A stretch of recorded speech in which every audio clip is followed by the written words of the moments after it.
जय हिंद साथियों, आपका स्वागत है हमारे यूट्यूब चैनल ऑनलाइन प्रैक्टिस पर।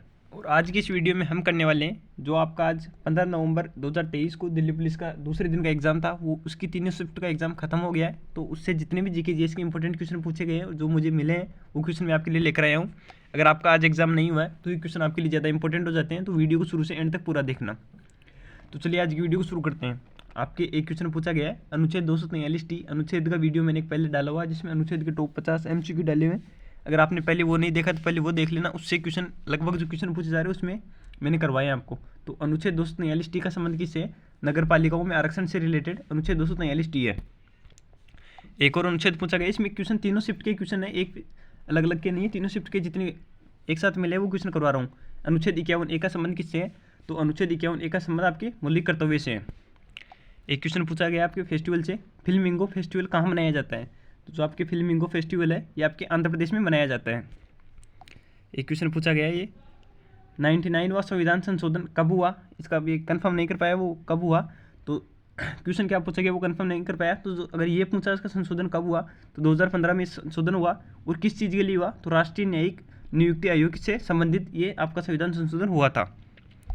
एक क्वेश्चन पूछा गया है संविधान संशोधन से, 42वां संविधान संशोधन कब हुआ? ये क्वेश्चन पूछा गया। तो 42वें संविधान संशोधन को मिनी संविधान भी कहते हैं, ये भी इंपॉर्टेंट है, आपके आने वाले एग्जाम से पूछा जा सकता है। तो 1976 में आपका 42वां संविधान संशोधन हुआ था। एक क्वेश्चन पूछा, करंट का क्वेश्चन था, 2022 में संगीत नाट्य अकादमी पुरस्कार किसे दिया गया था? ये आपके करंट का क्वेश्चन था। एक क्वेश्चन पूछा गया है, नर्तकी नटराजन का संबंध किससे है? तो किस शास्त्रीय नृत्य से नर्तकी नटराजन का संबंध था? तो ये इसका आंसर होगा आपके भरतनाट्यम। नर्तकी नटराजन का संबंध भरतनाट्यम से था। एक क्वेश्चन ये पूछा गया आपके, 0 से 6 वर्ष तक की जनसंख्या सबसे ज़्यादा किस राज्य में है? तो जनसंख्या से आपके हर शिफ्ट में एक या दो क्वेश्चन पूछे जा रहे हैं। तो कल आपके लिए मैं जनसंख्या से रिलेटेड एक वीडियो ले आऊँगा, जिसमें जनसंख्या से जितने भी इंपॉर्टेंट क्वेश्चन बन सकते थे उनके टॉप 100 MCQ मैं आपको करवा दूंगा। अगर आपका एग्जाम अभी तक नहीं हुआ है तो चैनल को सब्सक्राइब कर लेना, ताकि आप वो वीडियो देख सके और आपके भी एक दो क्वेश्चन सही हो सके। तो 0 से 6 वर्ष तक की जनसंख्या के सबसे ज़्यादा राज्य उत्तर प्रदेश राज्य में स्थित है।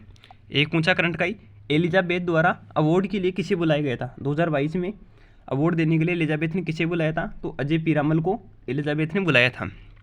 एक क्वेश्चन पूछा गया, सिकंदर के आक्रमण के बाद किस वंश ने शासन किया? मेरे को लग रहा है यहाँ पर दिया हुआ था मगध वंश ने, मगध पर किस वंश ने शासन किया? तो मौर्य वंश ने मगध पर शासन किया था। और चंद्रगुप्त मौर्य ने मौर्य वंश की स्थापना की थी गणानंद को मारकर, जो किस वंश का था? नंद वंश के मारकर मौर्य वंश की स्थापना की थी। एक क्वेश्चन पूछा गया, पैरा ओलंपिक की प्रथम मेजबानी किसने की थी? तो जो आपके पैरा ओलंपिक प्रथम पैरा ओलंपिक हुए थे, इसके आगे वाले एग्जाम्स में डेट भी पूछ सकते हैं। तो 1960 में पहला पैरा ओलंपिक हुआ था, और पहले पैरा ओलंपिक की मेजबानी की थी आपके रोम ने। एक क्वेश्चन पूछा गया, ये तो एग्जाम का रिपीटेड क्वेश्चन है, जाकिर हुसैन का संबंध किससे है? तो जाकिर हुसैन का संबंध आपके तबला वादन से है। इसको थोड़ा सा अलग कर देता हूँ, दिक्कत कर रहा हूँ, ऊपर कर देता हूँ। एक क्वेश्चन पूछा गया आपके, राई उत्सव कहाँ मनाया जाता है? तो जो राई उत्सव आपके यूपी में यानी उत्तर प्रदेश में मनाया जाता है। ये इंपॉर्टेंट क्वेश्चन, कन्फ्यूजन वाला क्वेश्चन है। सुप्रीम कोर्ट में न्यायाधीशों की संख्या कितनी है? अगर उसमें मुख्य न्यायाधीश को ऐड कर दिया तो उसमें हो जाएगा 33+1, अगर मुख्य न्यायाधीश को ऐड करते हैं। अगर मुख्य न्यायाधीश को ऐड नहीं करते हैं तो 33। अब आप कमेंट बॉक्स में कमेंट कर देना क्या क्वेश्चन था वो, मुझे क्लियर नहीं हो पाया वो। एक क्वेश्चन था, क्वेश्चन भैया, एक अगेंस्ट ओड्स पुस्तक की रचयिता कौन है? तो पुस्तकों से भी रिलेटेड क्वेश्चन पूछे जा रहे हैं, तो पुस्तकों का वीडियो भी आपके लिए मैं बना दूंगा। तो ये पुस्तक लिखी है सानिया मिर्जा ने।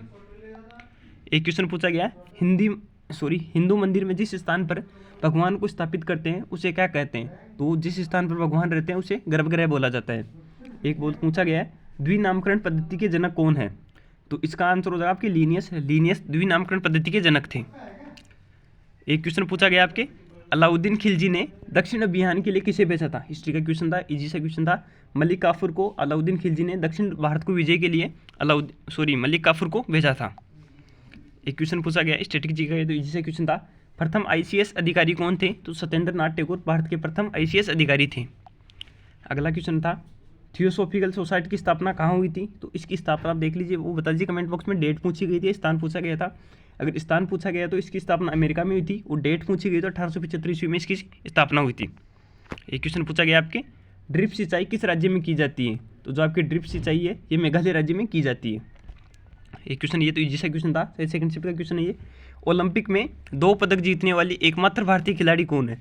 तो ओलंपिक में 2 पदक जीतने वाली एकमात्र भारतीय खिलाड़ी PV सिंधु है। एक क्वेश्चन पूछा गया अनुच्छेद 29 किससे संबंधित है, तो अल्पसंख्यकों के हितों से संबंधित अनुच्छेद 21 है। अनुच्छेद से हर शिफ्ट में क्वेश्चन पूछे जा रहे हैं। एक क्वेश्चन पूछा गया मौलिक कर्तव्य किस संविधान संशोधन से जुड़े हैं, तो 42वां संविधान संशोधन, जिसकी हुआ कब था, ये 1976 में 42वां संविधान संशोधन हुआ था और ये मौलिक कर्तव्यों से रिलेटेड है। एक क्वेश्चन पूछा गया ये भारत के 12वें प्रधानमंत्री कौन थे, तो इंद्र कुमार गुजराल भारत के 12वें प्रधानमंत्री थे। अगली जनसंख्या से एक और क्वेश्चन पूछ लिया गया 2011 की जनगणना के अनुसार सर्वाधिक जनसंख्या घनत्व वाला राज्य कौन सा है, तो सर्वाधिक जनसंख्या घनत्व वाला राज्य आपके भारत है। और कल एक क्वेश्चन पूछा गया था आपके भारत का सर्वाधिक साक्षर राज्य कौन सा है, तो भारत का सर्वाधिक साक्षर राज्य आपके केरल है। जनसंख्या वाला क्वेश्चन आपको मैं कल जरूर करवा दूंगा। एक क्वेश्चन पूछा गया ये तो इजी से था 1983 वर्ल्ड कप में भारतीय टीम के कप्तान कौन थे, तो 1983 में भारत ने पहली बार वनडे वर्ल्ड कप जीता था, इसमें भारतीय टीम के कप्तान थे कपिल देव। एक क्वेश्चन पूछा गया मोती मस्जिद दिल्ली, याद रखना मोती मस्जिद दिल्ली किसने बनाई है, तो जो मोती मस्जिद दिल्ली है ये मैंने आपको करवाया था, हिस्ट्री के इंपॉर्टेंट क्वेश्चन करवाए थे उसमें, तो मोती मस्जिद दिल्ली औरंगजेब ने बनाई है। और यहाँ पर अगर आगरा कर दे तो आगरा की जो मोती मस्जिद है उसका निर्माण शाहजहाँ ने करवाया था। आपके अगली शिफ्ट के एग्जाम में ये हो सकता है यहाँ दिल्ली की जगह आगरा दे दे, तो उसका निर्माण शाहजहाँ ने करवाया था। कुछ और क्वेश्चन देख लेते हैं। ये मंदिर से एक क्वेश्चन पूछा गया था नीलकंठ मंदिर कहाँ स्थित है, तो जो आपके नीलकंठ मंदिर है ये उत्तराखंड में स्थित है। एक क्वेश्चन पूछा गया बंगाली विभाजन की तारीख पूछी गई है, तो 16 अक्टूबर 1905 को बंगाली विभाजन हुआ था, डेट पूछी गई थी। एक क्वेश्चन पूछा गया है किस खेल में 3 सेकंड रूल लागू होता है, तो अगर आपने बास्केटबॉल किया है तो आपका आंसर सही होगा, बास्केटबॉल 3 सेकंड में रूल लागू होता है इसमें। एक क्वेश्चन पूछा गया हरिसेन किसके दरबारी थे, तो जो हरिसेन थे ये समुद्रगुप्त के दरबारी थे और इनकी पुस्तक भी इंपॉर्टेंट है पर्याग प्रशस्ति, जिसमें इन्होंने समुद्रगुप्त के विजयों के बारे में वर्णन किया, वो भी पूछी जा सकती है आने वाले एग्जाम्स में आपके। एक पूछा गया है हॉकी मेंस एशिया कप 2022 का आयोजन कहाँ पर हुआ, तो जो हॉकी मेंस 2022 का आयोजन आपके जकार्ता में हुआ था, इंडोनेशिया की राजधानी जकार्ता। एक पूछा गया है सूरजकुंड मेला कहाँ लगता है, तो जो सूरजकुंड मेला है ये आपके फरीदाबाद हरियाणा में लगता है। अगला एक पूछा गया हिस्ट्री से ही मुगल शासनकाल में गाँव के मुखिया को क्या कहा जाता था, तो गाँव के मुखिया को मुकद्दम कहा जाता था। आखिरी क्वेश्चन नृत्य से पूछा गया, नृत्य का वीडियो मैंने आज डाल दिया, अगर आपने पहले वो नहीं देखा तो वो भी देख लेना, नृत्य से भी इंपॉर्टेंट क्वेश्चन बन रहे हैं। तो मांडो नृत्य किस राज्य से रिलेटेड है, तो मांडो राज्य आपके गोवा राज्य से रिलेटेड है। तो जितने भी क्वेश्चन मेरे को मिले थे आपको करवा दिए। अगर आपको वीडियो अच्छा लगा तो वीडियो को लाइक शेयर सब्सक्राइब जरूर करना, और अगर आपका अभी तक एग्जाम नहीं हुआ तो हमारे चैनल को सब्सक्राइब कर लीजिए, आपको हर दिन के एग्जाम का इसमें रिव्यू देता रहूँगा मैं आपको।